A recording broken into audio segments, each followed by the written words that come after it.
Your Your medicine is medicine is poison. poison. For words that shattered a perfect lie. The Korean mafia boss thought he was dying from illness. Turns out his fiancée had other plans. And the foreign nurse who saved him. She was hiding secrets of her own. If you're ready for this crazy unexpected ride, hit that like button and subscribe because you won't want to miss what happens next. Harmony tilted her lips close to Hwang-Ki's ear as he lay in the hospital bed, tubes running from his arms. Your medicine is poison, she whispered, her Nigerian accent barely audible. The woman you call your fiancée. She's been killing you slowly for 6 months.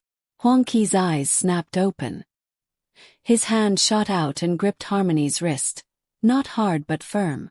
What did you say? Seo-Yeon, your fiancée. She's poisoning you. Harmony pulled out a small vial from her scrub's pocket. I tested the injection she brings you every night. It's arsenic, given in small doses over time. The room tilted 360 degrees. Hwang-Ki had built an empire in Busan, controlled half the city's trade routes, survived 3 assassination attempts. And the woman who kissed him goodnight was the one actually succeeding. Why should I believe you? His voice exploded roughly with disbelief. Harmony met his gaze without flinching. Because I switched your medications 2 weeks ago. You've been getting stronger.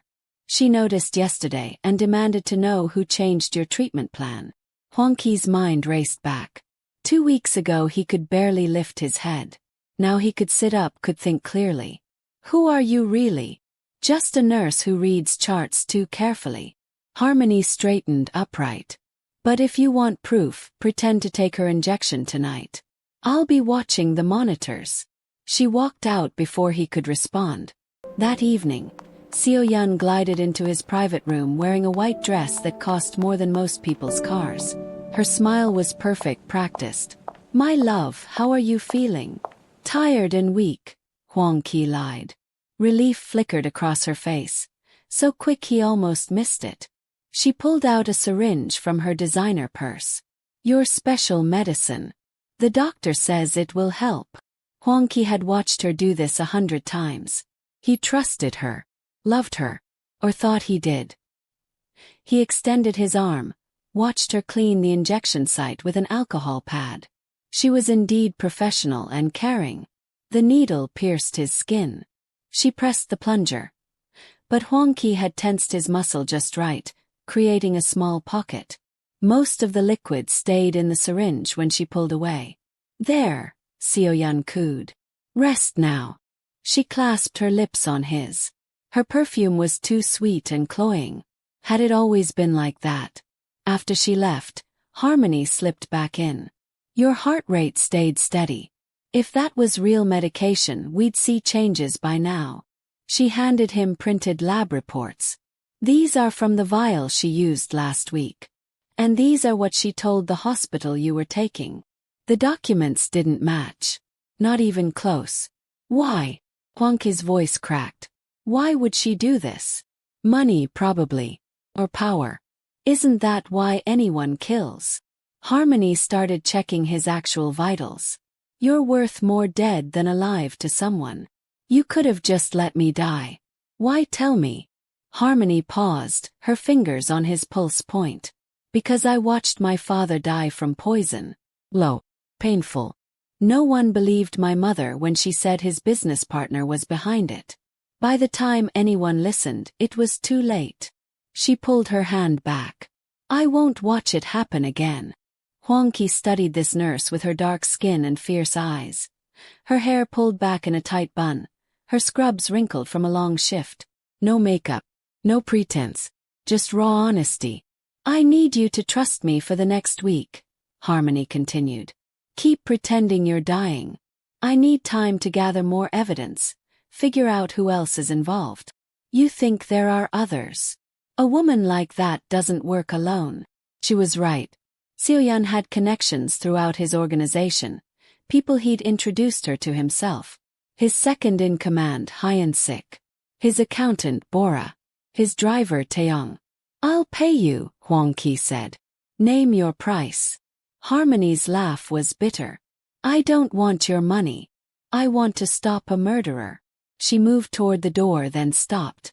But if you really want to repay me, when this is over, help me find the man who killed my father. His name was Kwame Adeyemi. He died in Johannesburg 3 years ago.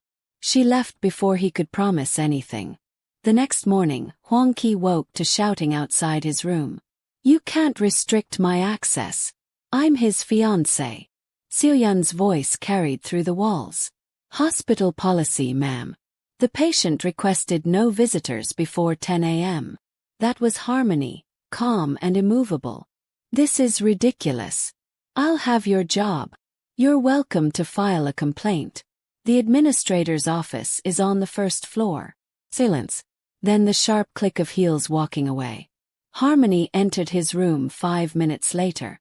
She's suspicious. We need to move faster.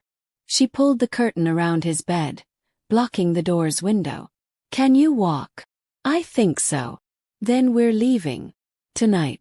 There's a safe house in Daegu. My cousin works there. He's a doctor completely off-grid. You're asking me to disappear from my own city. I'm asking you to stay alive long enough to figure out who wants you dead and why. Harmony checked the hallway. Seo-Yeon just got on the elevator. When she comes back tonight, you'll be gone. We'll make it look like you crashed. Heart finally gave out. My organization will survive without you for a week. Or would you rather actually die? Hwang-Ki had never backed down from anything in his life. But this wasn't about pride. This was about survival. What do you need me to do? At midnight, the night shift changes. There's a service elevator near the morgue. Be ready. The day crawled by. Seo-Yeon returned at lunch with homemade soup. Her eyes red like she'd been crying. I'm so sorry about this morning. I was just worried.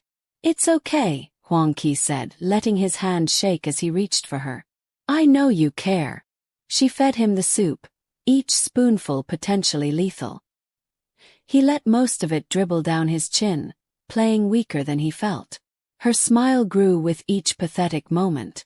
That night, he waited until the floor quieted, pulled out his four carefully, dressed in clothes Harmony had smuggled in earlier. His legs were shaky but functional. The hallway was empty. He made it to the service elevator. His heart actually racing now. The doors opened. Harmony stood inside wearing street clothes instead of scrubs. Ready? No. Good. That means you're smart. She pressed the button. Because what comes next is going to be much worse than hiding. The elevator descended. When the doors opened, they weren't in the morgue. They were in an underground parking garage. A small sedan waited, engine running. Who's driving? Hwang-Ki asked. My brother Zane. Don't worry. He doesn't ask questions. A young man with the same dark eyes as Harmony nodded from the driver's seat. Get in. We've got maybe 10 minutes before they check the cameras. Hwang-Ki slid into the back seat. Harmony climbed in beside him, pulling out a first aid kit. Your arm is bleeding. He hadn't noticed. She pressed gauze against the foresight, her hands steady and gentle. Why are you really doing this? He asked as the car pulled onto the street. Harmony kept her eyes on his arm. Maybe I'm tired of watching people in power destroy everything. Maybe I actually believe some people deserve a second chance. She finally looked up.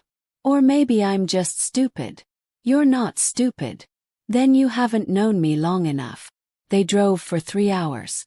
Hwang-Ki watched his city disappear through the window, everything he'd built fading into the distance. His phone was back at the hospital, turned off.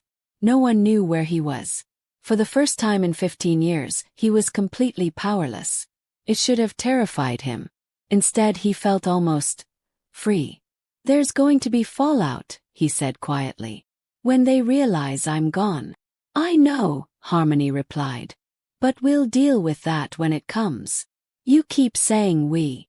She met his eyes in the darkness of the car. Yeah, I do. This is just the beginning and trust me, things are about to get so much more complicated. If you're already hooked, go ahead and smash that like button. You're gonna need something to hold on to for what's coming next. Subscribed.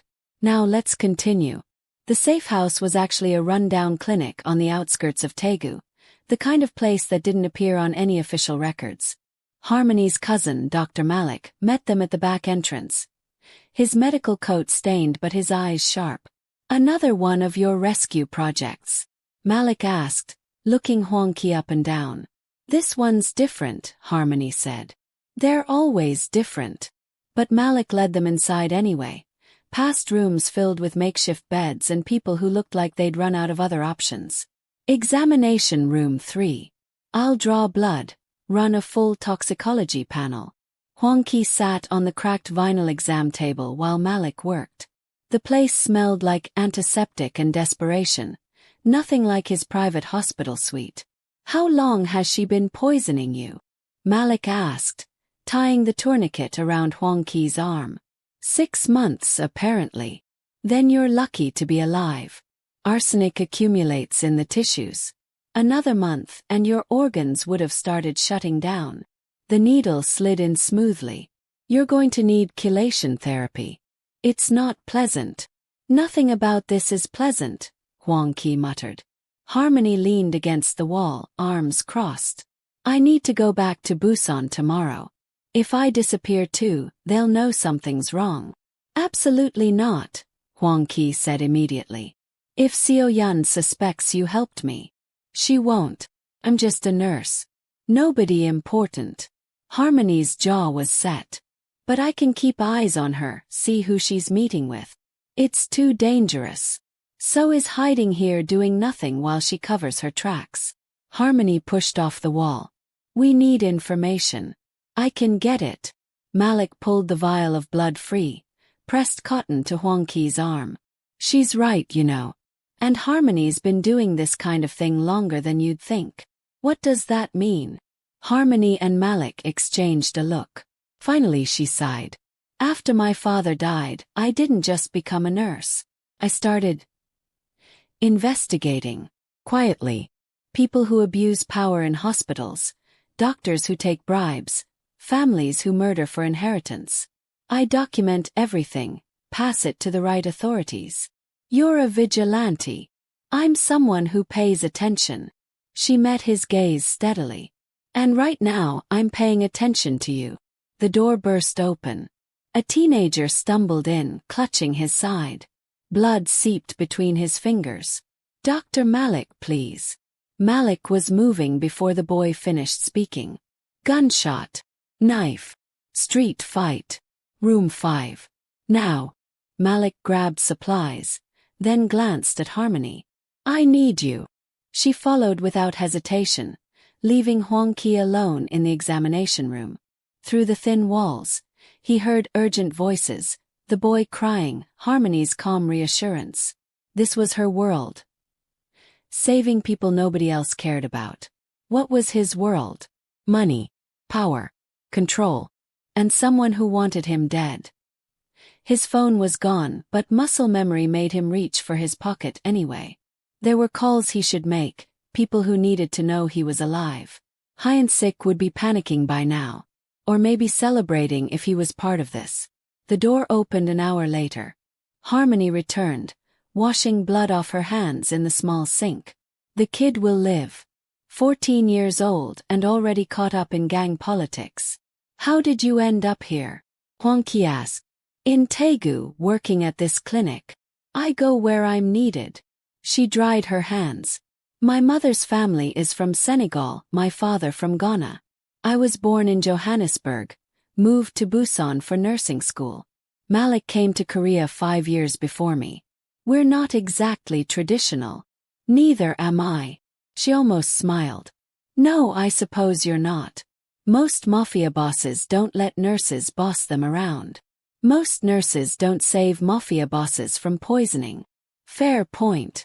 The moment stretched between them, something unspoken but real. Then Harmony's expression shifted, became serious. "I need to ask you something. When this is over, what happens to Seo-Yeon?" "What do you mean?" "I mean, do you hand her over to the police? Make her disappear? Forgive her?" Harmony's eyes were hard. Because how you answer that tells me what kind of man you really are. Hwang-Ki thought about Seo-Yeon's smile, her promises, the ring he'd put on her finger. Then he thought about the poison flowing into his veins night after night while she whispered that she loved him. I want justice, he said finally. Real justice. Not revenge. Good answer. Harmony moved to the door. Get some rest. Tomorrow we figure out who else is involved. But sleep didn't come easily. Hwang-Ki lay on the narrow cot in the corner room, listening to the clinic's night sounds. Somewhere down the hall a baby cried.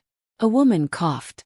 Life continued in all its messy, complicated ways. His phone would be buzzing with messages by now. Hwang-Ki, Bora. His mother in Seoul, if anyone had told her yet. They'd find his empty hospital bed. Assume the worst. Or the best, depending on their involvement. The funeral would be elaborate. Seo-Yeon would wear black and cry perfectly. She'd inherit everything they'd put in joint accounts. His legitimate businesses at least. His illegal empire would fracture without him. Or maybe it would thrive under new leadership. Unless he came back from the dead and exposed her. The door creaked open. Harmony slipped inside, holding 2 cups of instant coffee. Can't sleep either. Too much thinking. She handed him a cup, sat on the only chair. Want to talk about it? Why do you care? Because for the next week at least, your survival is my responsibility. She sipped her coffee. And maybe because you seem different than what I expected. What did you expect? Someone colder. More calculating. Harmony studied him over the rim of her cup. Someone who wouldn't hesitate to snap my neck if I became inconvenient. Is that still a possibility? You tell me. Hwang-Ki looked at this woman who'd risked everything to save a stranger. No. I don't hurt people who help me. What about people who betray you? That depends on why they did it. Harmony nodded slowly. Seo-Yeon must have had a reason. People don't usually poison someone for fun. Does it matter? Maybe. Maybe not. She set down her cup. But if you want to really beat her, you need to understand her motivation. Otherwise, you're just reacting. She was right. Hwang-Ki had built his empire by staying 3 steps ahead of everyone. Seo-Yeon had caught him by surprise because he'd stopped thinking of her as a player in the game. She came into my life 2 years ago, he said quietly. Through a mutual friend. Or what I thought was a mutual friend. Jung-hoon, my former business partner. Former. He died 18 months ago. Car accident. Harmony's expression sharpened. Convenient timing. I thought so too, but the police investigation found nothing suspicious. Hwang-Ki rubbed his face. After he died, Seo-Yeon was there. Grieving with me. Supporting me. 6 months later I proposed. And 6 months after that you got sick. The timeline clicked into place like puzzle pieces. She waited until I was legally bound to her. Smart. Coldly calculated but smart. Harmony stood, paced the small room. So she probably has a partner. Someone who benefits from Jung-hoon's death and yours. Hwang-Ki took over most of Jung-hoon's operations. He's my second now. There's your answer. But it felt too simple. Hwang-Ki had known Hwang-Ki for 10 years, trusted him with territory and money and secrets. I can't believe he'd betray me. That's what makes betrayal work. Harmony's voice was gentle but firm. We never suspect the people closest to us. Dawn light crept through the window. Harmony checked her watch. I need to head back to Busan in an hour. Catch the early train before anyone notices I've been gone. Be careful. Always am. She moved to the door, then hesitated. Hwang-Ki. If things go wrong if I don't come back. Don't say that. Someone needs to say it. There are files on my computer. Password is KA0-3-1-7. My father's initials and the date he died. Everything I've gathered on corruption cases over the last 3 years. If something happens to me, make sure Malik gets them to the right people. Nothing's going to happen to you. You don't know that. But she smiled, sad and knowing. Nobody ever does. After she left, Hwang-Ki tried to sleep but couldn't. Around noon, Malik brought food and test results. Your arsenic levels are dropping, but you've got liver damage. Kidney function is compromised. Malik showed him numbers that meant nothing. We'll start chelation therapy today. It's going to make you feel worse before you feel better. How much worse? Imagine the worst flu of your life. Times 10. Perfect. Hwang-Ki was hiding in a rundown clinic, possibly dying from poison, while the woman he'd planned to marry was out there plotting his complete destruction. And the only person helping him was a nurse he'd known for less than 48 hours. The therapy started that evening. Malik wasn't lying about the side effects. Within an hour, Hwang-Ki was vomiting into a bucket, his body trying to expel the metals that had accumulated in his tissue. Every muscle ached. His head felt like it was splitting open. Through the haze of pain, he thought about Harmony back in Busan, walking into that hospital like nothing had changed. What if Seo-Yeon saw through her act? What if Hwang-Ki had her followed? Focus on breathing, Malik said, supporting his shoulders. In and out. You're going to survive this. How do you know? Because Harmony wouldn't have brought you here if she thought you'd die. She's got good instincts about these things. Has she done this before? Saved people. Malik was quiet for a moment. More times than she'd admit. More times than is probably safe. He eased Hwang-Ki back against the pillows. My cousin has this thing about justice. Drives her, consumes her. After our uncle, her father, died, something broke in her. Or maybe it fixed something that was already cracked. What do you mean? Harmony grew up watching powerful people destroy lives without consequence. Our uncle was a good man, ran a legitimate import business. But he saw something he shouldn't have, and someone made sure he'd never talk. Malik adjusted the 4-drip. The police said it was a heart attack. Natural causes. But Harmony found the proof. Tiny injection mark on his neck. By then, the body was cremated. Hwang-Ki's stomach churned, and not just from the medication. So she became a nurse to stop it from happening to others. More or less. She figured medical knowledge would help her spot the patterns, gather evidence that couldn't be dismissed. Malik met his eyes. She saved 14 people in the last 3 years. You're number 15. What happened to the ones she couldn't save? She doesn't talk about those. Harmony returned 3 days later, exhausted and carrying a folder full of documents. She found Hwang-Ki sitting up in bed, color finally returning to his face. You look better, she said. I feel like I got hit by a truck. Malik says that's improvement. Hwang-Ki gestured to the chair. What did you find? Harmony opened the folder. Seo-Yeon's been busy. The hospital is in chaos over your disappearance. They declared you dead after finding evidence of cardiac arrest in your room. Very convenient evidence that I'm pretty sure was faked. The funeral. Tomorrow. Your mother flew in from Seoul. She's devastated. Harmony's expression softened. I'm sorry. Hwang-Ki's chest tightened. His mother. God. He hadn't thought about what this would do to her. Keep going. Seo-Yeon met with Hwang-Ki twice. Once at a restaurant, very public. Once at a warehouse near the docks, not public at all. Harmony pulled out photos. I followed them to the second meeting. Couldn't get close enough to hear, but look at her body language. In the grainy photos, Seo-Yeon leaned close to Hwang-Ki, her hand on his arm. Intimate. Familiar. Not the way a grieving fiancé should touch anyone. There's more.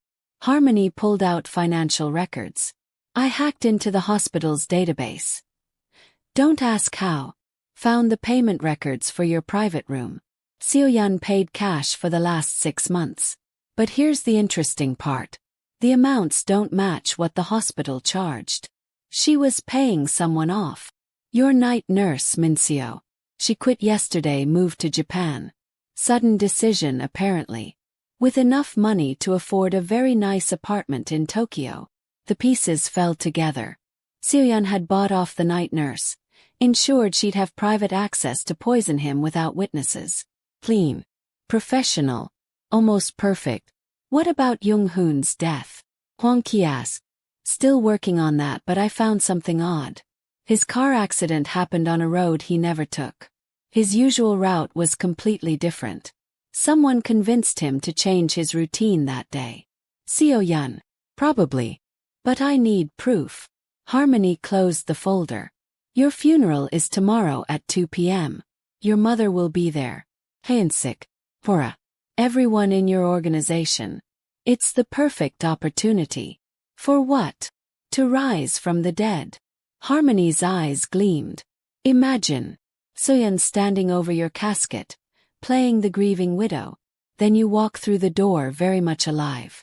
The shock alone might make her confess. Or she'll deny everything and disappear before we can prove anything. Then we make sure we have proof before you show up. Harmony leaned forward. I need you to trust me one more time. Let me go to your funeral, watch everyone's reactions. I'll wear a recording device, catch whatever I can. Then you show up at the wake. After they've all shown their true colors. It was risky. But staying hidden forever wasn't an option. What if they realize you're involved? They won't. I'm just a nurse who treated you. Why would I matter? Because you matter to me, Hwang-Ki almost said. But that was ridiculous. He'd known her less than a week. She was helping him out of principle, nothing more.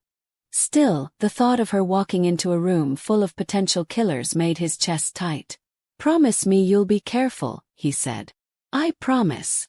She stood to leave, then paused. For what it's worth. I'm glad you're not dead.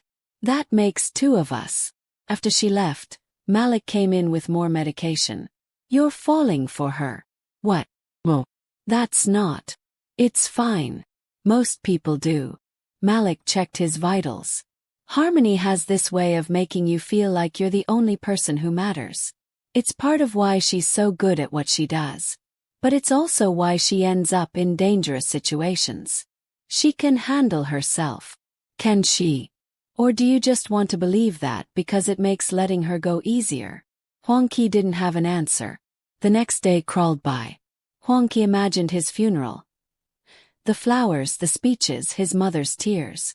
Seo-Yeon in black, accepting condolences with practiced grace.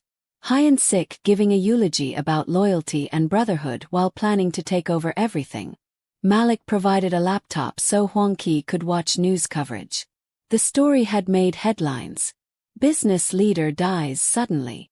Tragedy strikes Busan. Community mourns loss. None of them knew the truth.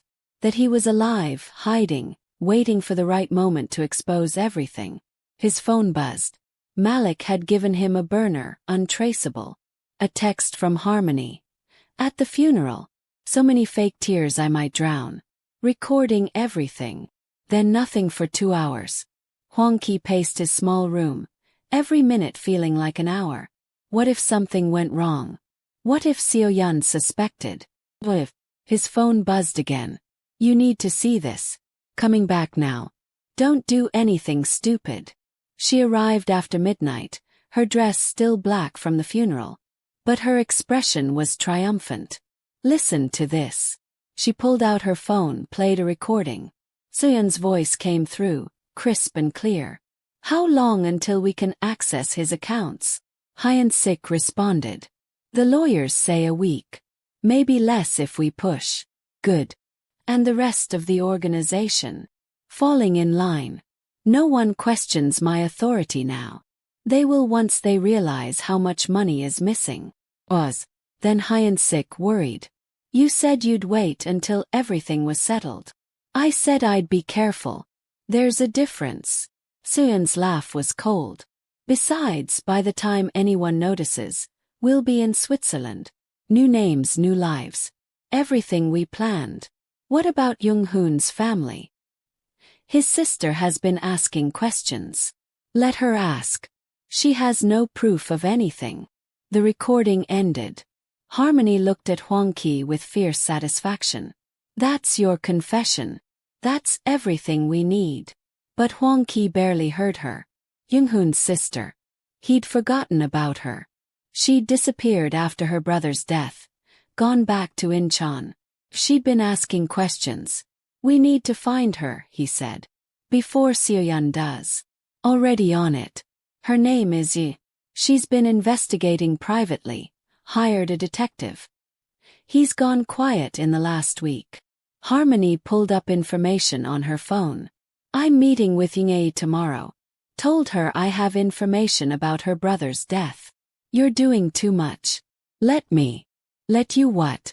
Walk around Busan while everyone thinks you're dead. Harmony shook her head. I can do this. I have to do this. Why? Why do you have to risk everything for people you don't know? Because someone has to care. The words burst out of her, raw and real. Because powerful people keep destroying lives and getting away with it. Because my father died and no one helped us. Because I can't just stand by and watch it happen again. Her voice broke on the last word. Hwang-Ki moved without thinking, crossed the space between them, pulled her into his arms. She resisted for a second, then collapsed against him, shaking. I'm sorry, she whispered. I'm sorry, I can't lose another person. I can't. You won't. He held her tighter. I promise you won't. They stood like that for a long moment, two people who'd been carrying too much weight for too long, finding unexpected comfort in each other. When Harmony finally pulled back, her eyes were red but her voice was steady. Okay, here's what we do. I meet with Ying tomorrow, get her to safety. You prepare to make your dramatic return. We coordinate with the police. The honest ones if we can find them. And then we burn Seo-Yeon's world down. She smiled, fierce and beautiful. Legally, of course. Of course. But they both knew that when you went after people like Seo-Yeon and Hwang-Ki, things rarely stayed legal for long. The next morning, Harmony left for her meeting with Ying. Hwang-Ki watched her go, that same tightness in his chest. Malik noticed. You've got it bad, the doctor said. I don't know what you're talking about. Sure you don't. Malik handed him medication. Just be careful with her heart, okay? She acts tough, but she's been hurt before. I'm not trying to hurt anyone. That's what everyone says. Hours passed. Noon came and went. Harmony should have been back by now. 1 p.m. Still nothing. 2 p.m. Hwang-Ki tried calling. No answer. By 3 p.m., he was ready to leave the clinic and search himself. Malik physically blocked the door. Give her time. Maybe the meeting ran long. Or maybe something happened. Or maybe you're panicking over nothing. But Malik looked worried too. At 4 p.m. the clinic door burst open. Ye stumbled in, blood streaming from a cut on her forehead. You need to help. Please. They took her. They took Harmony. Hwang-Ki was on his feet instantly. Who took her? Seo-Yeon's men. They were waiting at the cafe. Knew we were meeting. Oh wait. Malik caught her, guided her to a chair. They grabbed Harmony, threw her in a van. I tried to stop them but... Did you see where they went? Toward the warehouse district. The old one near the shipyard. Yoongi looked up at him, her eyes wide. You're supposed to be dead. Long story. Hwang-Ki was already moving, grabbing a jacket. Malik called the police. Real ones, not the ones on Hwang-Ki's payroll. What are you going to do? Get her back. You're one man against an organization. Then I better be smart about it. Hwang-Ki checked his pockets. No weapons, no backup, barely recovered from poison. But none of that mattered. Harmony had saved his life, risked everything for him. He wasn't letting her die for it. Malik grabbed his arm. Wait. At least take this. He handed over a phone. I've got contacts. People who owe me favors. Give me 30 minutes to make calls. She might not have 30 minutes. She definitely won't survive if you rush in without a plan. Hwang-Ki wanted to argue but Malik was right. Charging into a warehouse full of armed men would just get them both killed. He spoke up, her voice shaking. I can help. I know the layout. I've been watching that warehouse for weeks. Why? Because that's where they killed my brother. I've been gathering evidence, trying to prove it. She pulled out a tablet from her bag. I've got blueprints, security footage, everything. Maybe they had a chance after all. The warehouse was exactly as Hwang-Ki described. 3 stories of rusted metal and broken windows, surrounded by shipping containers that created a maze of hiding spots. Hwang-Ki crouched behind a container, watching 2 guards smoke cigarettes near the main entrance. Malik's contacts had come through. 6 men, all ex-military, all people who'd been treated at the clinic and owed Malik their lives. Not an army, but better than nothing. Harmony's probably on the 2nd floor, Hwang-Ki whispered, pointing at her tablet. That's where they took my brother before. Before everything. Hwang-Ki's jaw clenched. Your brother was alive when they brought him here. For a few hours. I tracked his phone. By the time I arrived. She swallowed hard. The car accident was staged. They beat him first, got information about his business accounts. Then they pushed his car off that cliff. Why didn't you go to the police? I tried. They said I was grief crazy, seeing conspiracies everywhere. His hands shook on the tablet. But I knew. I knew someone killed him.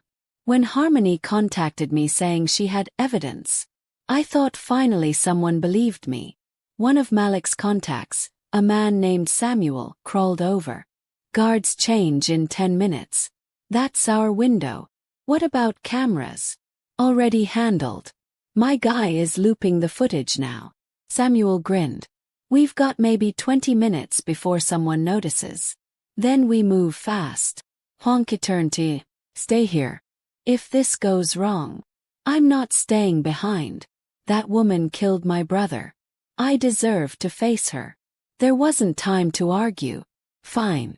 But you follow my lead, understand? She nodded. The guards changed shifts exactly on schedule.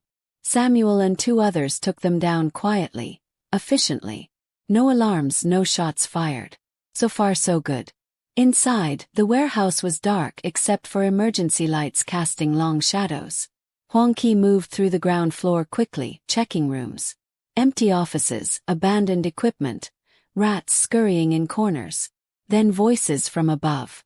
Seo-Yeon's laugh echoing down the stairwell. I have to admit I'm impressed. A little nurse causing this much trouble. Seo-Yeon's heels clicked on metal stairs. Tell me, how did you know? What gave me away? Harmony's response was faint but defiant. You were too perfect. Nobody's that devoted. Ah, my mistake then. I should have been more neglectful, more realistic. Another laugh. Still, it doesn't matter now. Hwang-Ki is dead. His organization is mine. Or will be. Once Hwang-Sik and I finish restructuring things. The police have evidence. Recordings. From you. Please. You're about to disappear just like Jung-hoon. Just like anyone else who gets in my way. Seo-Yeon's voice turned cold. Did you really think you could stop me? You're nobody. A foreign nurse with delusions of justice. Better than being a murderer. Murderer is such an ugly word. I prefer strategist. Hwang-Ki signaled to his team. Samuel and 2 others headed up the back stairs. Hwang-Ki took the front with Yi and the remaining men. The 2nd floor was more open, a large warehouse space with offices along one wall. Seo-Yeon stood in the center, immaculate as always in a white pantsuit. 3 men surrounded Harmony, who was tied to a chair, blood trickling from her split lip. Rage flooded through Hwang-Ki, but he forced himself to stay calm. One wrong move and Harmony died. You know, I almost miss him, Seo-Yeon was saying, circling Harmony's chair. Hwang-Ki was useful, wealthy, connected. If he'd just died quietly, we could have avoided all this mess. You really loved him that much? Harmony asked. Love. He laughed. I loved his money, his power, his complete inability to see what was right in front of him. She leaned close to Harmony. Men are so easy to manipulate when they think you worship them. Like Hwang-Sik. Especially like Hwang-Sik. He thinks we're partners. Equals. Seo-Yeon's smile was vicious. He'll be dead within a month of getting everything. Did you really think I'd share? He gasped softly beside Hwang-Ki. He put a hand on her arm, warning her to stay quiet. They needed more. They needed Seo-Yeon to confess everything. So what's your plan? Harmony asked. Kill me, take over Hwang-Ki's empire, betray Hwang-Sik. Then what? Then I disappear. New identity, new country. Maybe Switzerland. I've always liked the Alps. Seo-Yeon gestured to one of her men. Make it quick. I have dinner plans. The man pulled out a knife. That's when Hwang-Ki stepped out of the shadows. I'd skip dinner if I were you. The effect was instantaneous. Seo-Yeon's face went white. The man with the knife spun around. Harmony's eyes widened with relief and terror. Miss me? Hwang-Ki asked. But you're dead. I saw the death certificate. The funeral. Seo-Yeon's composure cracked. This isn't possible. Surprise. Turns out it's hard to kill someone when a smart nurse switches their medication. Hwang-Ki walked forward slowly. See, while you were poisoning me, Harmony was saving me. While you planned my funeral, I was getting evidence. And while you just confessed to multiple murders, I was recording every word. He held up his phone, the recording app visible on the screen. Seo-Yeon's expression shifted from shock to calculation. You think anyone will believe you? You're a criminal. I'm a respected citizen. My word against yours. What about my word? He stepped out beside Hwang-Ki. You killed my brother. Staged his accident. I heard you admit it just now. And my word, Samuel said, appearing from the back stairs with his team. We all heard. Seo-Yeon looked around, realizing she was surrounded. Her men were outnumbered. But she was a survivor, always had been. Hwang-Ki, she said, her voice shifting to something softer, more familiar. Please. We can fix this. I made mistakes, yes, but I did love you. Some part of me did. No, you didn't. He walked past her, went straight to Harmony. Cut her bonds with a knife Samuel handed him. Are you okay? Better now. Harmony stood on shaky legs. Hwang-Ki caught her before she fell, pulled her close. Over her head, he looked at Seo-Yeon. The police are on their way. Real ones this time. You can try to run, but with all this evidence, you won't get far. You're making a mistake. Seo-Yeon's composure was returning. You have no idea who you're dealing with. The people I work for, the connections I have. Let me guess. Bigger criminals than me. Hwang-Ki smiled without humor. I've been in this game longer than you. Whatever threats you think you have, I promise mine are worse. Sirens wailed in the distance. Seo-Yeon's eyes darted to the windows, calculating escape routes. But Samuel's team blocked every exit. It's over, Yoongae said, her voice breaking. You murdered my brother. Poisoned Hwang-Ki. Almost killed Harmony. For what? Money. Power. Was it worth it? Yes. Seo-Yeon's mask finally dropped completely. Every second. Because people like you.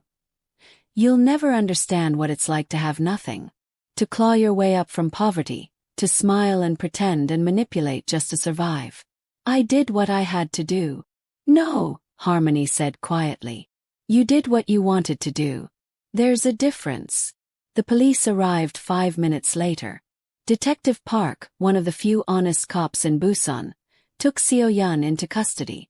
She went silently, her head high, already planning her legal defense probably. Hwang-Sik was arrested at his apartment an hour later, completely blindsided. Bora, the accountant, turned herself in and agreed to testify. The rest of Hwang-Ki's organization scrambled to prove they'd had no knowledge of the conspiracy. At the police station, Hwang-Ki gave his statement. Harmony gave hers. Yoongae provided her evidence about her brother's murder. By dawn, the case was solid enough that even corrupt judges couldn't dismiss it. You should get checked out. Detective Park told Harmony, eyeing her injuries. That cut needs stitches. I'm a nurse. I'll handle it. Stubborn, Park muttered, but he smiled. You did good work here. Both of you. Outside the station, the sun was rising over Busan. Hwang-Ki stood on the steps with Harmony, both of them exhausted and running on adrenaline. So, Harmony said, you're alive. Your enemy is in jail. Your organization is secure. What now? Now I figure out who I am when I'm not dying or seeking revenge. He looked at her. What about you? Back to the hospital, probably. Resume my normal life. Is that what you want? Harmony was quiet for a long moment. I don't know. Everything feels different now. Like I crossed some line I can't uncross. I know the feeling. Hwang-Ki hesitated, then said, you could stay. Help me rebuild things the right way. Legal operations, legitimate businesses. No more poison or conspiracies. You think I want to be part of your world. I think you want to change the world. And maybe together we could actually do it. She looked at him like she was seeing him for the first time. That's a terrible line. Is it working? Maybe a little. She smiled, tired but real. Let me think about it. Take all the time you need. But as they walked away from the police station, their hands brushed. Neither pulled away. 3 weeks later, Hwang-Ki stood in his office overlooking Busan Harbor, looking at the empire he'd nearly lost. Everything had changed. Half his organization had been arrested or fled. The legitimate businesses were barely holding together. His mother called daily from Seoul, crying and yelling in equal measure about the stress he'd put her through. And Harmony hadn't spoken to him in 6 days. She'd gone back to work at the hospital, back to saving lives and documenting corruption. He'd sent flowers, messages, even showed up at the clinic once. But she'd avoided him, cited exhaustion and needing space. Maybe she'd realized what being with him would mean. The danger, the constant scrutiny, the complicated mess of his world. His phone rang. We got a court date, she said without preamble. 2 months from now. Seo-Yeon's lawyers are going to fight hard. Let them. We have evidence. Evidence can disappear. Witnesses can be intimidated. His voice carried an edge of fear. My brother had evidence too. Look what happened. That won't happen this time. I promise. Everyone promises. Few people deliver. She hung up before he could respond. Hwang-Ki couldn't blame her. Trust was a luxury people like them couldn't afford. The office door opened. Malik walked in without knocking. You look terrible. Thanks. That's helpful. Have you eaten today? I'm not hungry. That's not what I asked. Malik dropped a bag of food on the desk. Eat. Then we're going to talk about why you've been moping for a week. I'm not moping. Please. You're practically writing sad poems in the margins of your financial reports. Malik sat down uninvited. Let me guess. My cousin is avoiding you and you don't know why. If you know, maybe you could share. She's scared. Malik leaned back. Harmony spent 3 years keeping distance from people like you. Safe distance where she could help but not get emotionally involved. Then you came along and messed up her system. I didn't mean to. Of course you didn't. Nobody means to fall for someone.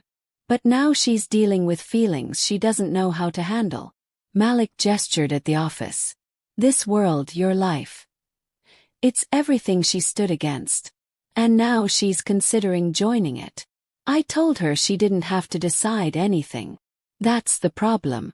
She wants to decide. She wants to choose you and this life and feel good about it. But every time she thinks about it, she sees her father's death. Jung-hoon's murder. All the ways power corrupts people. Hwang-Ki slumped in his chair. So what do I do? Give her time. And maybe show her that you're serious about changing things. Words are easy. Actions matter. After Malik left, Hwang-Ki stared at the city below. Show her through actions. Fine. He spent the next week restructuring everything. Shut down the illegal operations, every single one. His advisors thought he was crazy, but he didn't care. Transferred the legitimate businesses into legal frameworks with proper oversight. set up a foundation in Jung-hoon's name to help families affected by organized crime. The organization hemorrhaged money and people. But it also started becoming something he could be proud of. On day 8, Harmony showed up at his office. She looked tired, her scrubs wrinkled, her hair escaping its bun. But she was there, and that's what mattered. "I heard what you've been doing," she said without preamble.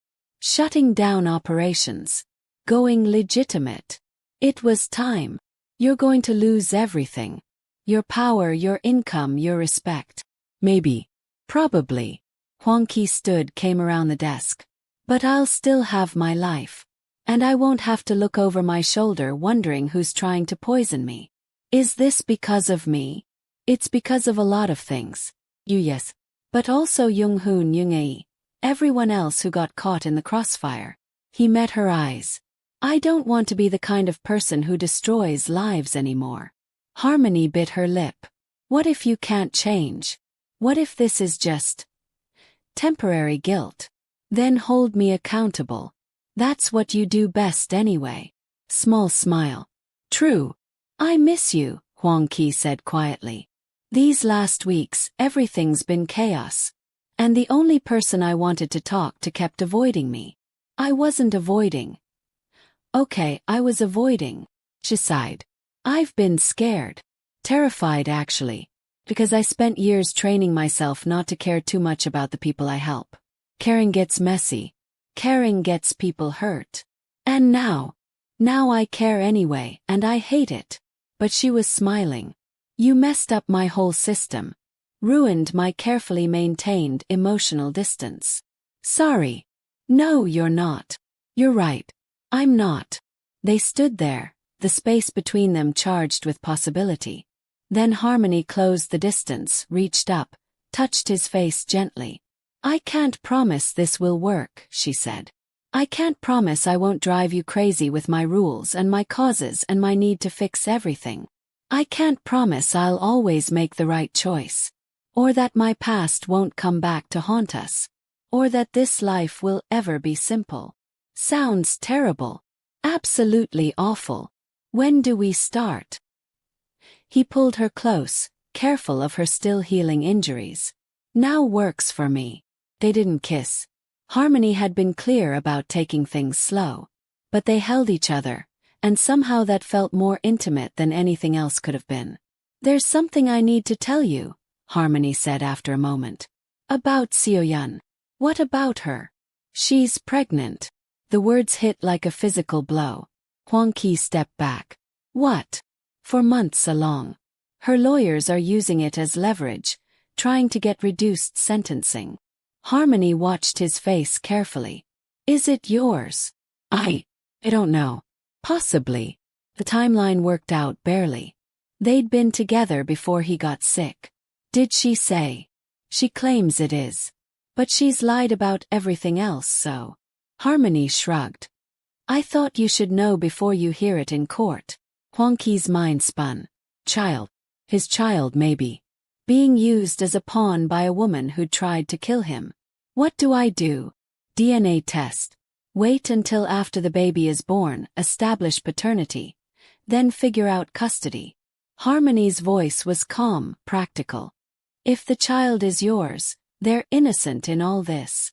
They deserve a good life. And if I have a child with her, what does that mean for us? It means you're a father. That doesn't change who you are or what we're building."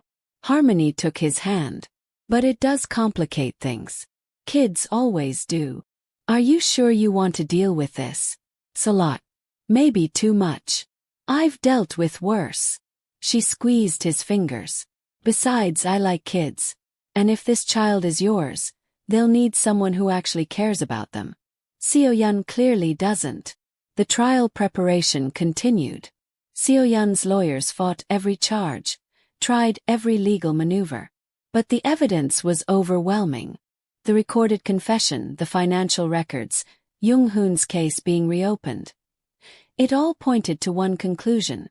Still, her pregnancy changed the narrative. News outlets ran sympathetic stories about the expectant mother facing life in prison. Public opinion shifted slightly. He called regularly, her anger growing with each delay.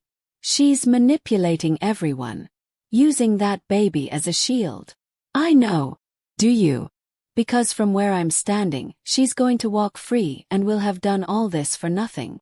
His voice cracked. My brother is dead. And she might get away with it because she's pregnant. She won't get away with it. I promise. Stop promising. Just make it happen.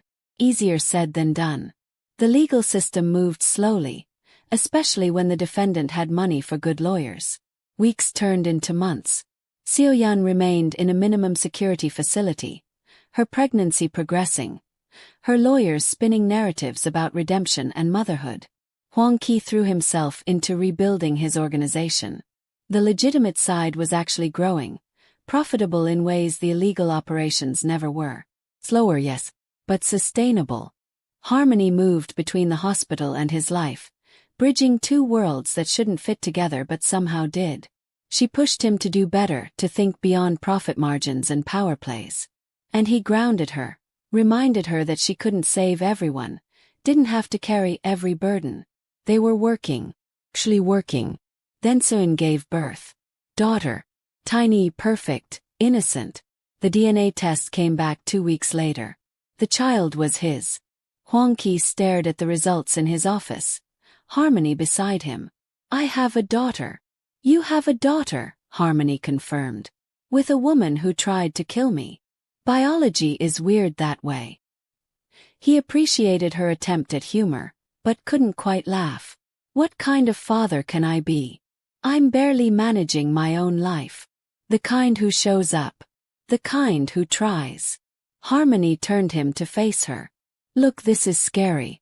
Terrifying actually. But that little girl needs someone who isn't Seo-Yeon. Someone who can give her a chance at a normal life. Do I fight for custody? Eventually, maybe. Right now, focus on being present. Visit her. Let her know you exist. Harmony's expression softened. Kids are resilient. And she deserves to know her father isn't a monster. The first time Hwang-Ki held his daughter, she was 3 weeks old. The facility allowed supervised visits. Seo-Yeon watching from across the room with unreadable eyes. The baby, he'd named her Dana after his grandmother, was impossibly small. She had his eyes dark and serious. When she gripped his finger, something in his chest shifted. She's beautiful, he whispered. Hwang spoke from her chair. Are you going to take her from me? I don't know yet. I never meant to hurt you. Not really.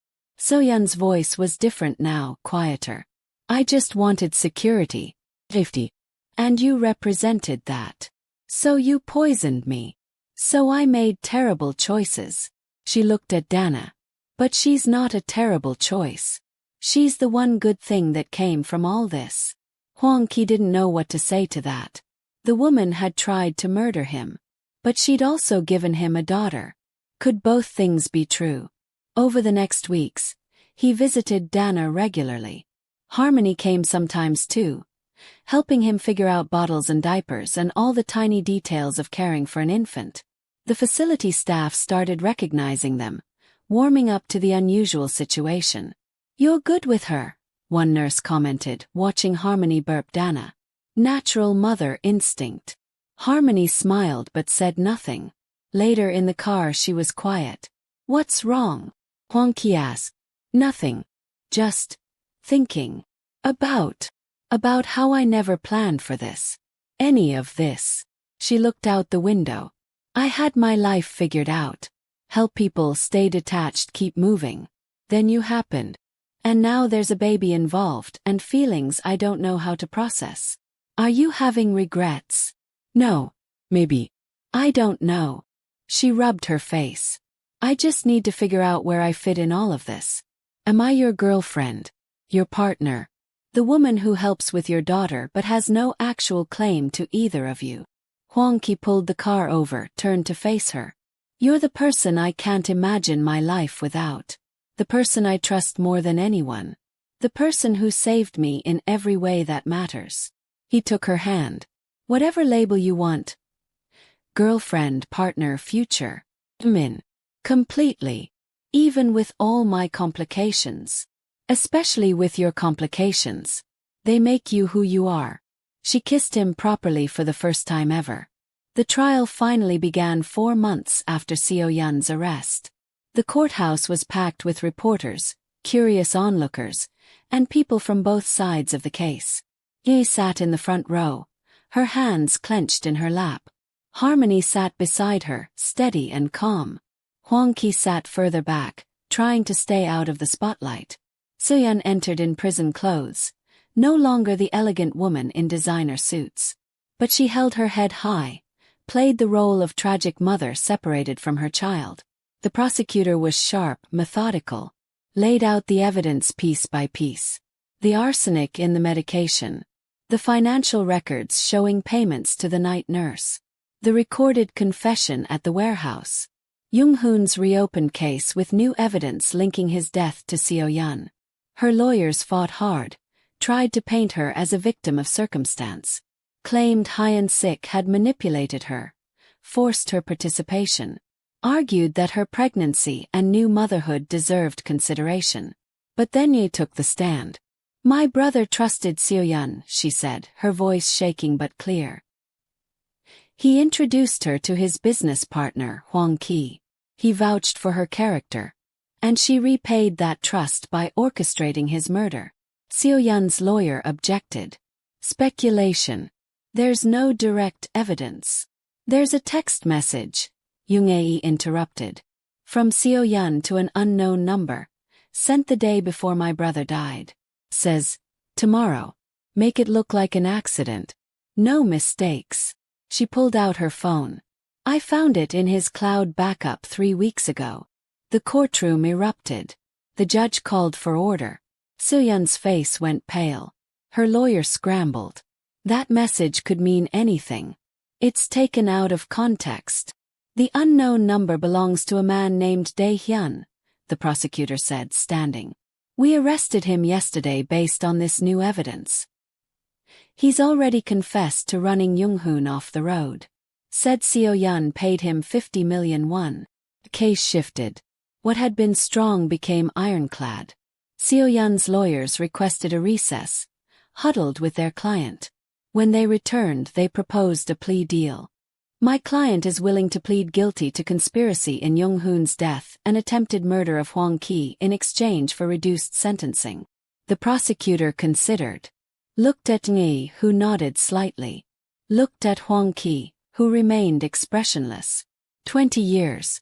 No parole eligibility for 15. 10 years. Out in 7 with good behavior. 18 years. Out in 12. Final offer. Seo-Yeon's lawyer whispered urgently with her. Finally she nodded. We accept. Just like that it was over. Seo-Yeon was led away, her perfect composure finally cracking, tears streaming down her face. Real ones this time, probably. Outside the courthouse, Jung-ae collapsed into Harmony's arms, sobbing. It's done. It's finally done. Your brother can rest now, Harmony said quietly, holding her. Jung-ae pulled back, wiped her eyes. Thank you. Both of you. I couldn't have done this without you. She looked at Hwang-Ki. I misjudged you. Thought you were just another criminal. But you're more than that. I'm trying to be. Keep trying. The world needs people who choose better. She squeezed his hand, then walked away, her shoulders finally relaxing after months of tension. Justice finally served, right? But wait. There's still so much left to unpack with these two. Drop a like to see where Hwang-Ki and Harmony's relationship actually goes, because trust me, building a life together is harder than catching a criminal. Harmony turned to Hwang-Ki. How are you feeling? Like I can breathe for the first time in a year. He pulled her close, right there on the courthouse steps, not caring who saw. It's really over. The trial is over. But we still have to figure out Dana's situation. But his daughter, Seo-Yeon, would be in prison for at least 12 years. Dana would grow up without her mother, unless they figured out some kind of arrangement. I want custody, Hwang-Ki said. Full custody. She deserves stability. That's going to be complicated. You're a single father with a criminal background trying to go legitimate. Family courts might not see you as the best option. Then we make them see it. He looked at Harmony. Unless. Would you consider? She knew what he was asking before he finished. Marriage. Eventually. Maybe. If you wanted. He fumbled the words badly. I'm not proposing right now. That would be terrible timing. But in the future, if we're serious about this. About us. It might help with custody. 2 parents instead of 1. Harmony was quiet for a long moment. Then she smiled, that fierce, beautiful smile that had first caught his attention. Ask me again in 6 months. When things aren't crazy. When you've had time to actually date me properly. She kissed his cheek. But for the record. My answer will probably be yes. They spent the next months building something real. Not the rushed intensity of danger and conspiracy, but actual normal life. Dates at restaurants where nobody tried to kill them. Movie nights where they argued about plot holes. Grocery shopping and cooking disasters and all the mundane beautiful things Hwang-Ki had never experienced. Harmony moved into his apartment gradually, 1 drawer at a time. Her nursing textbooks mixed with his business files. Her practical furniture balanced his expensive minimalism. They made it work. Dana came to visit on weekends, supervised at first, then overnight as the social workers saw how committed Hwang-Ki was. The baby grew, started smiling, reached for her father with chubby hands. Harmony was a natural with her, singing Nigerian lullabies that Dana seemed to love. You're good at this, Hwang-Ki said one night, watching Harmony rock Dana to sleep. I had a lot of practice with my younger cousins. She looked down at the baby. She's special, isn't she? Very. What do we tell her about her mother? The truth, when she's old enough to understand. That Seo-Yeon made terrible choices but gave us something beautiful. Hwang-Ki joined them, put his arm around Harmony. And that she has a father who loves her and a. What should we call you? How about we let her decide when she can talk? Harmony leaned into him. Names aren't as important as showing up. The custody hearing happened 6 months after the trial. Hwang-Ki's lawyers presented evidence of stable income, clean background checks since his organization went legitimate, a home suitable for raising a child. Character witnesses testified to his commitment. Seo-Yeon appeared via video link from prison. She looked older, tired. When asked about custody, she surprised everyone. I want my daughter to have the life I never did. Stable. I've loved.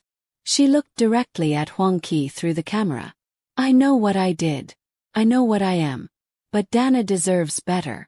If Hwang-Ki can give her that, then she should be with him. Felt like a trap. But her lawyer confirmed she was willingly giving up parental rights in exchange for visitation once Dana was older.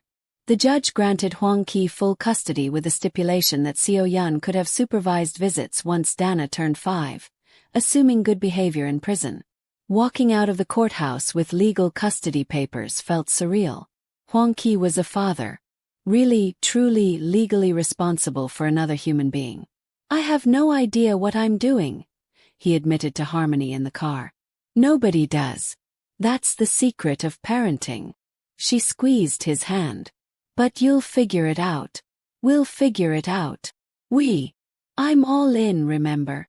That includes the tiny human who throws up on everything. Dana did throw up on everything. She also cried at 3 a.m., needed constant attention, and turned their organized life into beautiful chaos. Harmony reduced her hospital hours to help, though she still kept her hand in nursing and her various investigations. I'm working on something new, she told Hwang-Ki one evening while they both tried to assemble a crib. Pharmacy fraud case. Doctor prescribing unnecessary medications, splitting profits with the pharmacy. Of course you are. He handed her a screwdriver. Do you ever just rest? This is rest. Nobody's trying to kill anyone. It's just regular corruption. He grinned. Progress. 6 months passed. Then a year. Dana started walking, saying words, becoming a person with opinions and preferences. Hwang-Ki's legitimate business thrived. Harmony balanced nursing, activism, and motherhood with the same fierce dedication she brought to everything. They were at the park one afternoon, watching Dana toddle after birds, when Hwang-Ki pulled out a small box. "Remember when you said to ask you again in 6 months?" Harmony's eyes went wide. "It's been over a year. I wanted to be sure. Sure that we could handle real life, not just crisis life. Sure that you wouldn't wake up one day and realize you'd settled for something less than you deserved. And I'm sure." He opened the box. Simple ring, no pretense. "Harmony, will you marry me? Will you officially become Dana's mother and my wife and continue driving me crazy with your need to fix the world?" She laughed, tears in her eyes. "That's still a terrible proposal. Is it working?" "Yeah. It really is." She held out her hand. "Yes. Obviously yes." He slipped the ring on, pulled her close, kissed her while Dana squealed nearby and other park visitors applauded. It was perfect. Messy and public and absolutely perfect. If this moment didn't make you feel something, check your pulse because wow. Hit that like button if you're rooting for this unconventional family. And stay tuned because we're not done yet. There's still more story to tell and it's about to take another turn. The wedding was small. Malik officiated, somehow having gotten certified online. Yoon-ae came, smiling for the first time since Hwang-Ki met her. A few trusted friends from both their worlds. Dana was flower girl, mostly just eating the petals and looking adorable. Seo-Yeon sent a letter from prison. Just one line. "Take care of our daughter." Hwang-Ki kept it, filed away with all the other complicated pieces of their history. Someday Dana would have questions. Someday they'd have to explain everything. But not today. Today was about celebration. About two people from completely different worlds choosing to build something new together. About second chances and redemption and love that survived poison and betrayal and everything in between. "You know this isn't going to be easy," Harmony said during their first dance, Dana on her hip because the toddler refused to be put down. "Blending our lives, raising a kid, dealing with your past and my issues. I know. And I'm probably going to keep getting involved in dangerous investigations. I know that too. And you'll probably slip back into old habits sometimes when business gets tough. Also true." He planted a peck on her cheeks. "But we'll figure it out together." "Together," she agreed. Dana clapped, not understanding but excited anyway. Their daughter, their family, their future. 2 years after the wedding, life had settled into something resembling normal. Hwang-Ki's business empire was completely legitimate now, focused on international trade and shipping.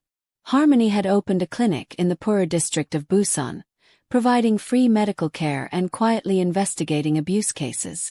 Dana was 3 years old, speaking both Korean and English with random Nigerian words thrown in, a perfect mix of all their influences. But nothing stayed peaceful forever. The call came on a Tuesday. Malik, his voice urgent. "You need to come to the clinic. Now." "What's wrong?" "Just come. Bring Harmony." They left Dana with a trusted babysitter and drove to the clinic. Inside, Malik led them to a back room where a woman lay unconscious on a bed, severely beaten. She showed up an hour ago. Collapsed in the doorway. Malik checked her vitals. She's been drugged, beaten, starved. Someone tortured her. "Why did you call us?" Hwang-Ki asked. "Because she has a tattoo. Right here." Malik pointed to the woman's shoulder. A small symbol, intricate and specific. "It's the same mark that was on the documents in your father's case, Harmony. The case you've been investigating for years." Harmony moved closer, her face pale. "That's impossible. The organization behind my father's death was destroyed years ago." "Apparently not." Malik stepped back. "When she wakes up, she might have answers." The woman stirred, moaned. Her eyes fluttered open, unfocused and terrified. She saw them and tried to scramble away, but was too weak. "It's okay," Harmony said gently, hands up. "We're here to help. You're safe." "Safe?" The woman laughed bitterly. "Nowhere is safe. They're everywhere. Watching." Waiting. Who is? The network. They're not gone. They just got better at hiding. She focused on Harmony. I know who you are. I know what happened to your father. I have proof. Documents, recordings, everything. But they found out. They've been hunting me for months. Hwang-Ki and Harmony exchanged glances. Where are these documents? Storage facility. Unit 374. Key is. She fumbled at her neck, pulled out a small key on a chain. Take it. Expose them. Make them pay. Then she passed out again. Malik checked her over. She needs a hospital. Real treatment. But if what she's saying is true, then taking her to a hospital might get her killed. Harmony paced. We need to get those documents first. Secure them. Then figure out protection. I'll go, Hwang-Ki said. Not alone you won't. Harmony grabbed her jacket. Malik, watch her. Call us if anything changes. The storage facility was across town, one of those anonymous places where people kept things they wanted to forget. Unit 374 was in the back corner, dusty and cold. Inside, boxes filled with files, photos, financial records, dates going back 15 years. This wasn't just about Harmony's father. This was an entire criminal network's documentation. Why would someone keep all this? Hwang-Ki asked, sifting through papers. Insurance, probably. Evidence to use if they got caught. Harmony pulled out a file labeled with her father's name. Her hands shook as she opened it. Photos of him, his business, his family. Notes about his schedule, his weaknesses, his death. They planned everything. Every detail. She sank to the floor, overwhelmed. Hwang-Ki sat beside her, held her while she processed 15 years of grief and anger, finally finding answers. We can destroy them, he said quietly. Everyone involved. I still have connections, people who owe me favors. We can make them pay. No. Harmony looked up, her eyes red but determined. We do this the right way. We give everything to the authorities. Let justice actually work. Even if it's slower. Even if some people escape. Even then. She started gathering files. Because if we become like them, what's the point? They loaded everything into their car. But as they drove away, headlights appeared behind them. Following. Blows. We've got company, Hwang-Ki said. Can you lose them? I can try. The chase was short but intense. Through narrow streets, around corners, until Hwang-Ki finally pulled into a parking garage and killed the lights. They waited, breath held, until the following car passed. That was too close, Harmony whispered. They know we have the documents now. Hwang-Ki restarted the car. We need to move fast. Get everything to Detective Park tonight. But when they arrived at the police station, Park was waiting outside, his face grave. I got a call 30 minutes ago. Someone warned me you'd be coming. Said you'd be carrying fabricated evidence to frame innocent people. He looked at the boxes in their car. They're good. They've already started the counter-narrative. These documents aren't fabricated, Harmony said. Everything here is real. Years of crimes documented by someone on the inside. I believe you. But my superiors are already skeptical. This network has connections everywhere, apparently. Park rubbed his face. We're going to need irrefutable proof. Something they can't spin or dismiss. The woman at the clinic, Hwang-Ki said. If she testifies, then they'll kill her before she can. Park's expression was hard. You're fighting people with unlimited resources and no morals. This isn't going to be easy. They spent the night at the police station, going through documents with Park and 2 other trusted detectives. Building a case that couldn't be ignored or dismissed. Names, dates, transactions. Murder for hire. Money laundering. Corruption at the highest levels. Harmony's phone rang at 3 a.m. Malik. She's awake. And she wants to talk. They drove back to the clinic. The woman, her name was Seo-Yeon, was sitting up now, drinking tea with shaking hands. I was part of it, she said without preamble. The network. I kept their books, managed their money. 15 years of crimes. I thought I was untouchable. Then my daughter died. Her voice broke. Cancer. Could have been treated if I'd taken her to a real hospital instead of hiding. And I realized. All this money, all this power, and I couldn't save the one person who mattered. Harmony sat beside her. I'm sorry. Don't be.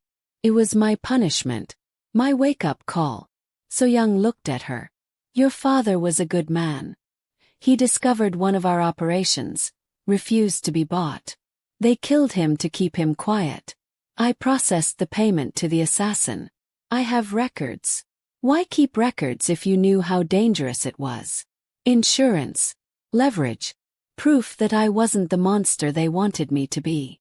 She pulled out a flash drive from her pocket. Everything's backed up. Names, accounts, crimes. Enough to bring down the entire organization. Park arrived an hour later with a prosecutor and 3 guards. Seo-Yeon agreed to full cooperation in exchange for witness protection. The documents were officially logged as evidence. The case against the network began. Took 18 months. 18 months of hearings, trials, testimonies. 18 months of living under protection because the network sent threats. 18 months of watching powerful people squirm as their crimes became public. But slowly justice happened. 16 members of the network were convicted. 30 more were under investigation. Harmony's father's case was officially reopened and solved. His name cleared of any wrongdoing. Jung-hoon's real killer was identified. A network member who'd been working with Seo-Yeon. He attended that trial too, finally got closure on all fronts. Seo-Yeon herself gave testimony from prison about her connections to the network, how they'd recruited her to infiltrate Hwang-Ki's organization. Her sentence was reduced by 3 years for cooperation, but she'd still be in prison for almost a decade. Through it all, Hwang-Ki and Harmony held their family together. Dana learned to read, started school, became a bright, curious child who asked too many questions and gave the best hugs. She knew her mother was in prison but understood it as simply. Mama Seo-Yeon made bad choices. Once a year they arranged a supervised video call. Seo-Yeon would see her daughter, they'd talk briefly, and then Dana would go back to her normal life. It wasn't perfect, but it was something. Do you ever regret it? Harmony asked one night, lying in bed after putting Dana to sleep. Everything that happened. The poison, the betrayal, the complications. The poison part, yes. The betrayal, definitely. Hwang-Ki pulled her closer. But the complications led me to you. Led us to Dana. Led to actually building something good instead of just profitable. No. I don't regret where we ended up. Even though we're still dealing with trials and threats and chaos. Especially because of that. It means we're making a difference. He kissed her forehead. You taught me that. That power means nothing if you don't use it to help people. Look at you, getting all philosophical. I have a very good teacher. Harmony snuggled closer. I love you. I don't say it enough, but I do. I love this life we built from absolutely nothing. I love that we took tragedy and betrayal and somehow made a family. I love you too. Even when you drag me into dangerous investigations. Especially then. They lay there in comfortable silence, the kind that came from truly knowing someone. Outside, the city hummed with life. Inside, their daughter slept peacefully. And for the first time in years, everything felt genuinely okay. 5 years later, Dana was 8 years old and asking questions about everything. Why the sky was blue. Why people were mean. Why her birth mother was in prison but her real mom was Harmony. Both can be true, Harmony explained gently. Seo-Yeon gave birth to you, but I chose to be your mom every single day. Both matter. Both are real. Do you think she's sorry for what she did? I think she regrets it. Sorry and regret are different things, but maybe she's both now. Dana considered this seriously. I want to write her a letter. Tell her I'm okay. Is that weird? No, sweetie. That's compassionate. Harmony helped her daughter with the letter, carefully avoiding judgment while being honest. Seo-Yeon wrote back, her words careful and kind, thanking Dana for thinking of her, telling her to listen to Harmony and Hwang-Ki because they were good people, taking responsibility without making excuses. It was healing in a way no one expected. Yoongi visited often, now working as an advocate for families of crime victims. She and Harmony had become close friends, bound by shared trauma and the determination to prevent others from suffering similarly. Malik's clinic thrived. Seo-Yeon, after serving a reduced sentence, came to work there, dedicating her remaining years to helping others as penance. Detective Park earned a promotion for his work on the network case. He still called Harmony whenever something seemed suspicious, knowing she'd investigate honestly. And Hwang-Ki's business continued growing legitimately. He employed people who'd left criminal organizations, gave them second chances like he'd been given, proved that change was possible. On their 7th wedding anniversary, Hwang-Ki and Harmony stood on the cliff overlooking Busan Harbor, watching the sunset. Dana was with Malik for the evening, giving them rare alone time. "Do you remember when we met?" Harmony asked. "When I whispered that your medicine was poison. How could I forget? You saved my life. We saved each other, I think. You were dying from poison. I was dying from carrying too much weight alone." She leaned into him. "We both needed someone to believe in. Best decision I ever made was trusting a stubborn nurse. Best decision I ever made was helping a mafia boss who wanted to change." They stood there watching the sun disappear, painted orange and purple across the water. Behind them was a complicated past full of betrayal and pain and loss. Ahead was an uncertain future that would probably bring new challenges. But in this moment they had each other. They had their daughter. They had the life they'd built from absolutely nothing, forged in crisis and strengthened by choice. Harmony's phone buzzed against her hip, shattering the peaceful moment. She glanced at the screen and frowned. "Unknown number." "Don't answer it," Hwang-Ki said. "Not tonight." But something made her press accept. "Hello." Static. Then a voice, distorted and cold. "Nurse Adeyemi. Or should I say Mrs. Kim? Such a touching anniversary celebration." Harmony's blood froze. "Who is this?" "Someone who's been watching. Someone who knows what you've been hiding." "Oz. Check your email. You have 72 hours to comply, or your husband learns everything." The line went dead. Hwang-Ki turned her to face him. "What was that about?" "I don't know. Probably a prank." But her hands shook as she pulled up her email. One new message, no subject line, no sender name. Just a video file. She opened it. The footage was from 8 years ago, grainy security camera quality. Hospital corridor. And there was Harmony, younger, wearing scrubs, slipping into a patient's room at 2 a.m. The timestamp showed her staying for 6 minutes. When she emerged, she was carrying something small, concealed. The next clip showed the same patient's death certificate. Time of death: 2:47 a.m. Cardiac arrest. The third clip showed Harmony meeting someone in a parking garage, handing over what looked like medical records, accepting an envelope in return. "What is that?" Hwang-Ki asked quietly. It's not what it looks like." Harmony's mind raced. That patient. God, she remembered him. A wealthy businessman who'd been abusing his wife for years, put her in the hospital 3 times. The wife had begged Harmony for help, said he'd kill her eventually. So Harmony had documented everything, gathered evidence. And yes, she'd taken his medical files to give to the police. The envelope had contained the wife's testimony, nothing more. But the video made it look like she'd killed him. Made it look like she'd been paid. That patient died of a heart attack. Natural causes. I didn't do anything except document his abuse. She met Hwang-Ki's eyes. You have to believe me. I do believe you. But whoever sent this wants someone to think otherwise. He took her phone, studied the video. This is professional work. Edited to remove context. Timed perfectly to create suspicion. Another message appeared. Text this time. 50 million won. Wire transfer by Friday. Or this video goes to the medical board, the police, and every news outlet in Korea. Your career ends. Your family suffers. Choose wisely. Blackmail, Harmony whispered. Someone's blackmailing me. Did you actually take those files? Yes, but for evidence, not money. The wife needed proof to escape him. Harmony's hands clenched. He died of natural causes 3 days later. I had nothing to do with it. Can you prove that? I don't know.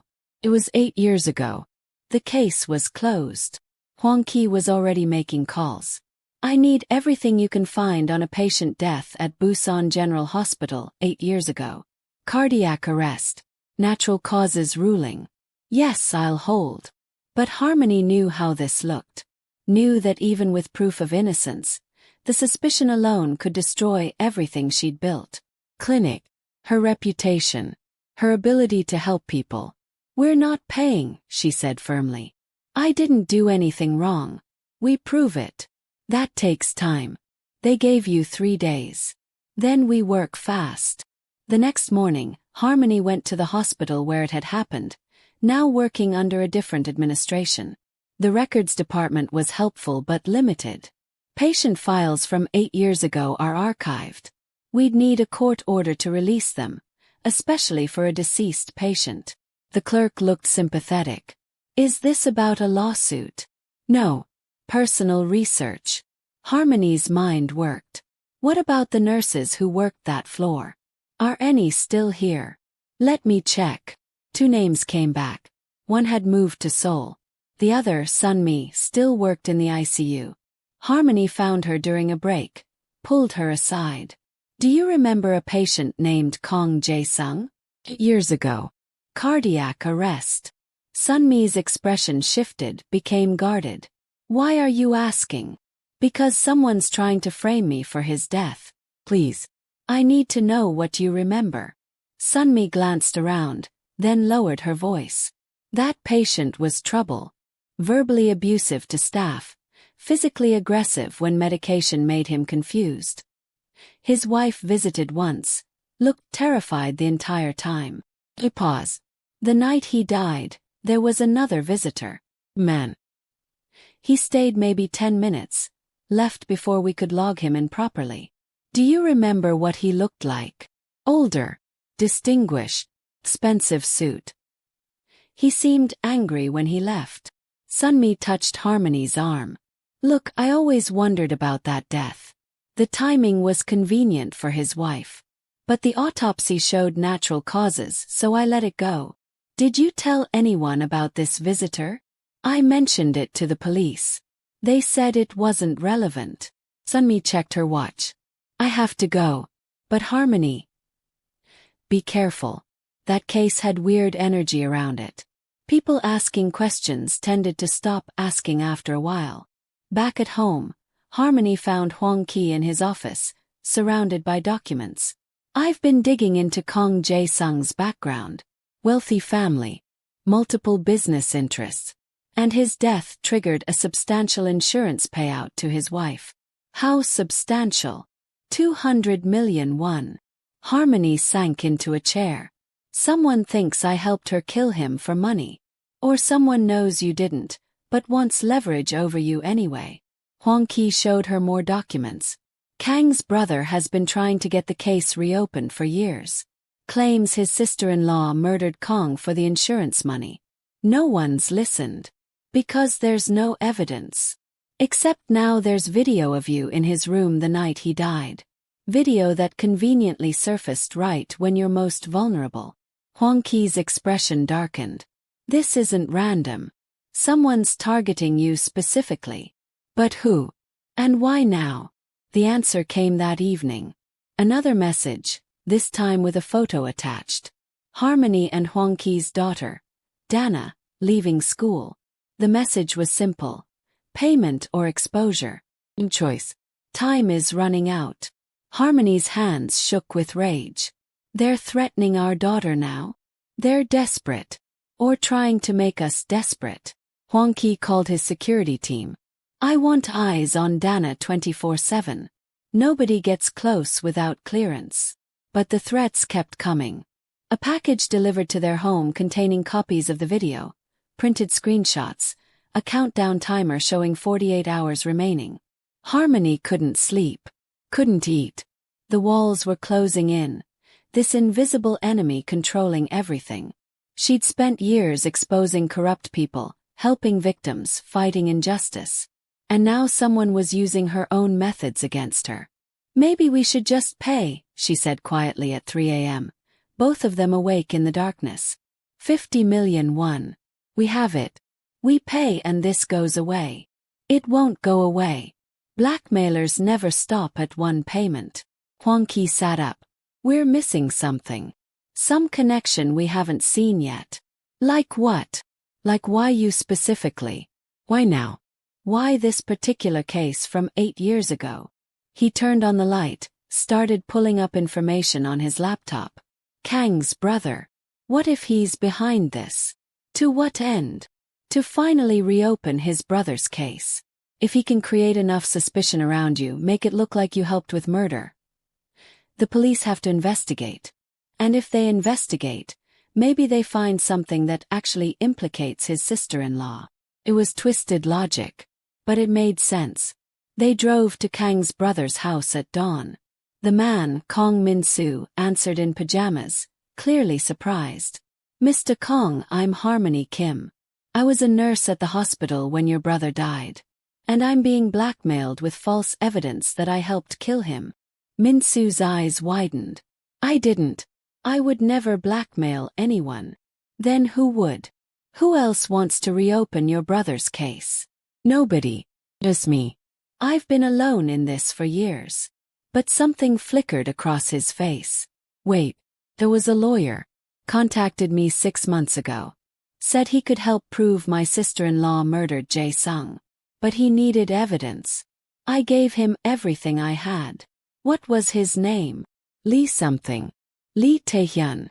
Min-soo pulled out his phone, showed them contact information. He stopped responding 3 weeks ago. I thought he'd given up. Hwang-Ki photographed the information. He didn't give up. He found a different angle. Back in the car, Harmony's mind raced. Why would a lawyer blackmail me? What does he gain? Let me make some calls. Hwang-Ki dialed Detective Park. I need information on a lawyer named Lee Tae-hyun. Yes, I know it's 6 a.m. This is urgent. Park called back an hour later. Lee Tae-hyun isn't a real lawyer. The name is an alias. But I found his real identity through some digging. His name is actually Cheon Woojin. And you're going to love this. He's Kong Jae-sung's illegitimate son. Everything clicked into place. He wants his father's insurance money, Harmony said. If he can prove the wife murdered Kong, the insurance company won't pay out. The money reverts to other family members. Like an illegitimate son who was cut out of the will. Hwang-Ki's jaw clenched. He's using you to build a case against his father's widow. Doesn't care who he destroys in the process. We have less than 24 hours before he releases that video. Then we find him first. Detective Park tracked Cheon's location to an apartment in the business district. But when they arrived with police backup, the apartment was empty. Computer gone, files cleared, nothing but furniture. He knew we were coming, Park said grimly. Someone tipped him off. Harmony's phone buzzed. Another message from Cheon. Nice try. But I'm always 3 steps ahead. Wire the money by midnight or the video goes live. This is your final warning. They had 8 hours. Hwang-Ki paced their living room thinking. He has to surface to receive the payment. That's our window. He'll use a third party. An anonymous account. Then we trace it. Follow the money to him. Hwang-Ki called in every favor he had. Tech experts, former associates, people who knew how to track digital footprints. At 6 p.m., they wired 25 million won to the account Cheon provided. Not the full amount but enough to look like compliance. Enough to make him think he'd won. The money moved through 3 accounts in 2 hours. The tech team tracked it to a bank in Incheon. "He's going to withdraw it in person," one of the techs said. "Can't transfer that much electronically without triggering alerts. He'll need to physically collect it." Detective Park stationed undercover officers at the bank. They waited. At 9:47 p.m., Seo-Yeon walked in. Confident, carrying a briefcase, wearing an expensive suit. He provided the account information, started the withdrawal process. That's when Park and his team moved in. The arrest was quick, efficient. Seo-Yeon tried to run but didn't make it past the door. In his apartment, police found everything. The original unedited security footage showing Harmony's innocence. His entire blackmail plan documented, evidence of multiple other extortion schemes. "You ruined everything," Seo-Yeon spat as they handcuffed him. "That woman killed my father and got away with it. I was trying to get justice. By destroying innocent people." Harmony stepped forward. "Your father died of natural causes. I was there. I documented his abuse because I was trying to protect his wife, not harm him. You've been chasing a ghost. She got 200 million won. She got compensation for years of abuse. That's not murder. That's survival." Seo-Yeon was taken away, still shouting about injustice. The video evidence was sealed as false blackmail material. Harmony's reputation was protected. But the damage lingered. At home that night, Hwang-Ki found Harmony sitting in Dana's room, watching their daughter sleep. "It's over," he said quietly. "Is it?" He found 8-year-old footage and twisted it into something evil. "How many other things have I done that could be manipulated? How many times have I pushed boundaries to help people?" Her voice broke. "What if next time we're not fast enough? What if next time it actually destroys us? Then we deal with it together." Hwang-Ki sat beside her. "You've saved 15 people, Harmony. Probably more by now. You've exposed corruption, helped victims, made a real difference. That comes with risk. But it's also who you are. What if who I am puts our family in danger? Who you are is exactly why we have a family. Why Dana has a mother who taught her compassion and justice. Why I became someone worth being proud of." He took her hand. "I'm not asking you to stop being you. I'm asking you to trust that we can handle whatever comes." Harmony leaned against him, exhausted. "I was so scared. Not of going to prison or losing my career. But of losing you and Dana. Of you looking at me differently. Never. You could never lose us." He flashed her a smile. "We're in this forever. All the complications, all the danger, all the beautiful messy chaos. Forever." The next morning they took Dana to the beach. Built sandcastles that the tide would destroy. Collected shells that would eventually break. Enjoyed moments that were temporary and perfect and real. Because that's what life was. Temporary moments strung together into something meaningful. And no blackmailer, no villain, no twisted manipulation could take that away unless they let it. Harmony watched her daughter laugh as waves chased her up the sand. Watched her husband help build a moat that wouldn't hold water. And she knew. This was worth fighting for. Worth risking everything for. Worth protecting at any cost. The threats would keep coming probably. The past would resurface in unexpected ways. But they'd face it together like they'd faced everything else. And somehow that was all they needed. Thanks for riding this wild journey with us. Every twist, turn, and moment in between. If you felt something real here, drop a like and hit subscribe for more stories that'll keep you on the edge.